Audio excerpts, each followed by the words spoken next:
नमस्कार दोस्तों और प्यारे बच्चों। आज आपको विज्ञान के एक महत्वपूर्ण टॉपिक पीएच स्केल के विषय में जानकारी दी जाएगी। अगर आपको मेरे द्वारा दी गई जानकारी अच्छी लगे तो मेरे चैनल रोजगार विद विकास को सब्सक्राइब करें, मेरी वीडियो को लाइक करें और अपने दोस्तों के साथ ज़्यादा से ज़्यादा शेयर करें।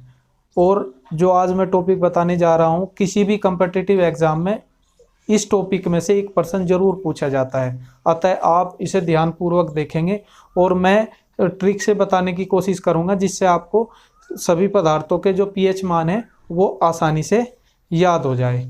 तो सबसे पहले हम बेसिक बातें पढ़ते हैं पीएच स्केल के बारे में, उसके बाद ट्रिक पर पहुंचेंगे। तो पी पदार्थ का पीएच मान, ये तो हम पढ़ेंगे बाद में। पहले हमें पीएच स्केल के विषय में जानकारी होनी चाहिए। पीएच स्केल किसे कहते हैं?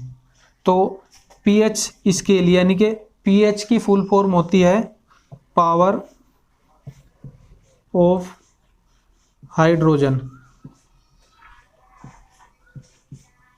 जो ये पावर है वो लैटिन भाषा के पोटेंस, ये लैटिन भाषा है, लैटिन भाषा के पोटेंस से मिलकर बना है। पावर का अर्थ होता है शक्ति। आप इसे ध्यानपूर्वक देखेंगे, पावर का अर्थ होता है शक्ति। अब इसमें आपको किसी भी पदार्थ की अम्लीयता या क्षारीयता के बारे में पता चलता है। तो पीएच स्केल की परिभाषा क्या होती है? किसी भी पदार्थ की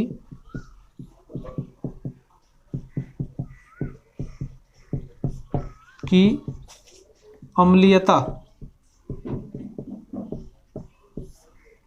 या क्षारीयता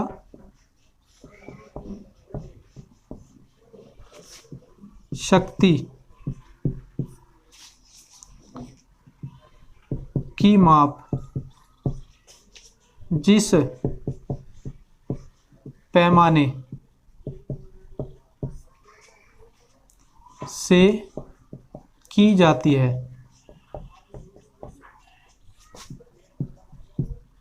उसे पीएच स्केल कहते हैं।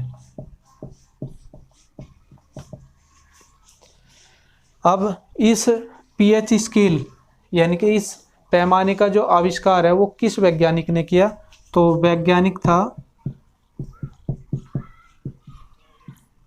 वैज्ञानिक का नाम है शारेनसन।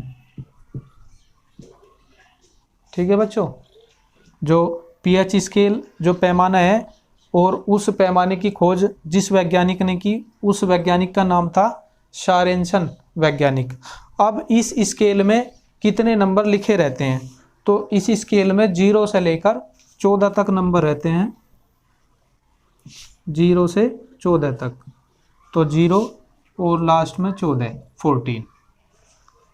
तो 1 2 3 4 5 6 7 8 9 10 10 11 12 13 और 14। अब इसमें जो ये 7 है ये होता है उदासीन यानी कि न्यूट्रल। ठीक है, ये न तो अम्ल होता और न ही क्षार होता। अम्ल जिसका जो पीएच मान 7 होगा वो न तो अम्ल होगा न क्षार होगा। ऐसे केवल 2 ही पदार्थ है, एक तो पानी और दूसरा नमक। पानी का जो पीएच मान होता है वो भी 7 होता है और नमक का जो पीएच मान होता है वो भी 7 होता है।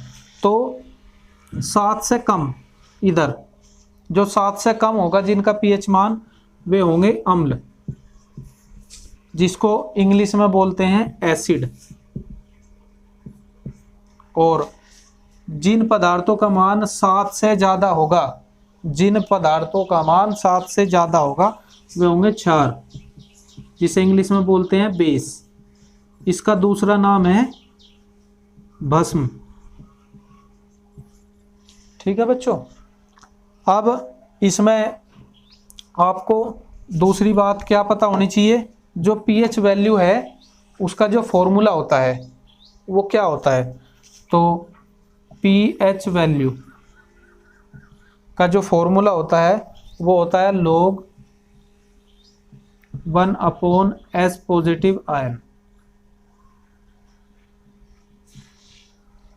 ठीक है, या कहीं कहीं ऐसा भी लिखा रहता है, या pH value minus log H positive. ठीक है बच्चों, अब इसमें आपको मैंने ये जानकारी दे दी कि पीएच स्केल, इसकी फुल फॉर्म क्या होती है, पावर ऑफ हाइड्रोजन। ठीक है, इसकी परिभाषा है किसी भी पदार्थ की अम्लीयता, क्षारीयता, शक्ति की माप जिस पैमाने से की जाती है उसे पीएच स्केल कहते हैं।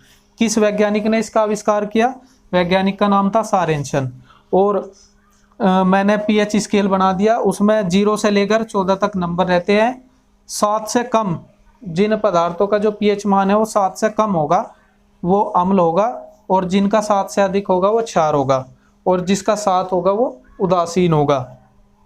अब मैंने इनके विषय में बता दिया आपको। इसका उपयोग कहाँ होगा, किन किन इंडस्ट्रीज में होता है इसका उपयोग।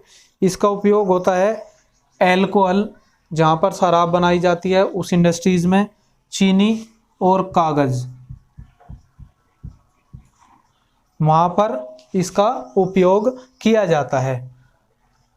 अब मैं कुछ पदार्थों के नाम लिखता हूँ और उनके पीएच मान लिखता हूँ, और एक ट्रिक के माध्यम से मैं आपको समझाने की कोशिश करूँगा। अगर आपको अच्छा लगे तो वीडियो को लाइक ज़रूर करें और चैनल को सब्सक्राइब ज़रूर करें। देखिए बच्चों, मैंने कुछ पदार्थ लिख दिए हैं और इनके पीएच मान मैं आपको एक ट्रिक के माध्यम से बताऊंगा। तो सबसे पहला पदार्थ है नींबू। आपने एक गाना तो सुना होगा कि 1 नींबू 4 मिर्ची, 1 नींबू 4 मिर्ची, 1 नींबू 4 मिर्ची। इसका मतलब इसका जो पीएच मान हो गया वो हो गया 4। इसका नींबू का जो पीएच मान होता है वो होता है 4। सिरका, अब आप सिरके को सिरका ना पढ़ के केवल सिर पढ़े। हमें पता सिर के 3 पार्ट होते हैं, एक अग्र मस्तिष्क, एक पश्चिम मस्तिष्क और एक मध्य मस्तिष्क। तो 3 होते हैं, तो इसका मतलब सिरके का जो पीएच मान होता है वो 3 होता है। अब ये 3 पदार्थ लिखे हुए हैं, खून, आंसू, लार। अब आप इसे लिखेंगे खून, आंसू, लार, सबका पीएच 7.4। देखो कितनी आसान। तो खून का भी 7.4 होता है, आंसू का भी 7.4, लार का भी 7.4, ये पीएच मान है। अब नंबर 6 है मानव मूत्र। देखिए, जहाँ भी कोई व्यक्ति टॉयलेट करता है वहाँ सब कहते हैं कितनी बदबू आ रही, छी छी, ऐसे। तो 6 पढ़ो ये बस। तो मानव मूत्र का जो पीएच मान होता है वो होता है 6। अब इसके बाद है दूध। जब कोई व्यक्ति जो है दूध पिएगा, जब भी तो वो किसी के छक्के छुड़ावेगा, तो छक्के छुड़ाना, तो 6 2 6 आ रहे, तो इसका पीएच मान होता है 6.6, क्योंकि 66 तो हो नहीं सकता, 14 तक होते हैं, तो इसका पीएच मान हो गया 6.6। अब इसके बाद है शराब। जब 2 आदमी शराब यानी कि वाइन पीते हैं तो वे अपने गिलास को ऐसे टच करते हैं चेयर्स के लिए। ये 2 गिलास है, तो यह आकृति देखो क्या बन रही, 8 की आकृति बन रही, 2 गिलास है, तो शराब का जो पीएच मान होता है वो होता है 2.8। अब है बियर। बियर का मतलब है 4 बोतल वोडका। एक गाना है 4 बोतल वोडका, उसमें जो है बियर 4, यानी कि बियर का जो पीएच मान हो गया 4।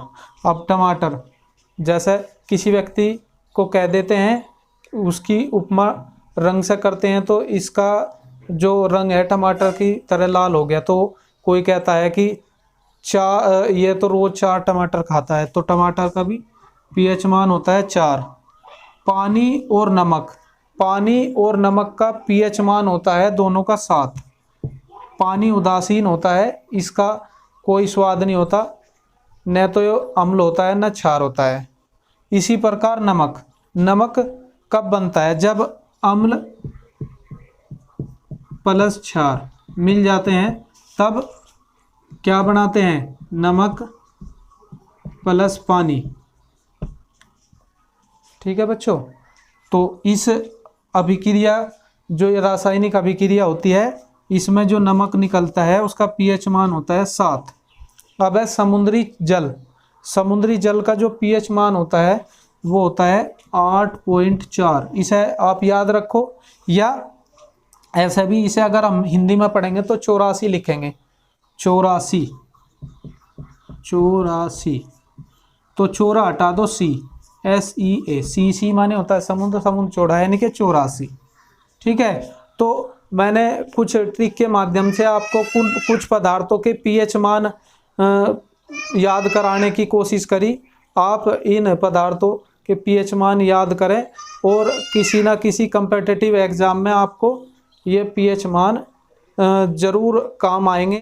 देखिए बच्चों, मैंने कुछ ट्रिक के माध्यम से आपको कुछ पदार्थों के पीएच मान याद कराने की कोशिश की है। अगर मेरी वीडियो आपको अच्छी लगे तो इस चैनल रोजगार विद विकास को सब्सक्राइब करें और वीडियो को लाइक करें और ज़्यादा से ज़्यादा शेयर करें, और आप वीडियो को पूरी देखें। जब तक आप वीडियो को पूरी नहीं देखेंगे, जब तक आप इसको नहीं समझ सकते हैं।